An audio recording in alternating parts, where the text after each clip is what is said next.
Assalomu alaykum barchaga azizlarim. Hozir men sizlarga apelsin haqida ma'lumot berib o'taman. Olimlarning aytishicha, apelsin odam organizmiga foydalari juda ham ko'p ekan. Sitrus mevalar muntazam iste'mol qilib turilishi kerak. Sitrus mevalar bir haftada bir marta iste'mol qilinganda ham ko'z salomatligi uchun juda ham foydalari ko'p.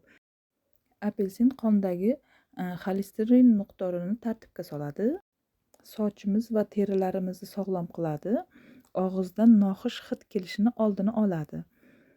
Ayniqsa qizlarimiz uchun eng quvonarli tarafi, odam zaiflash uchun ham juda ham apelsin katta yordam beradi. Ertalab 3 dona yoki 2 dona apelsin, obedda 3 dona apelsin, kechki payt oqshom ujinga 3 dona apelsin yegan odam juda ham tez va oson sog'lom zaiflaydi. Albatta qaynatilgan tuxum, salat yeyishingiz ham mumkin. Yoki apelsindan salatlar tayyorlab yesangiz, odam zaiflashga juda ham katta yordam beradi. Albatta foydalanib ko'ringlar qizlar. Zaiflamoqchi bo'lgan qizlar albatta apelsinni ertalab, obedda va kechki payt 3 donadan yesangiz bo'ladi. Apelsin haqida mendagi ma'lumotlar mana shulardan iborat qizlar.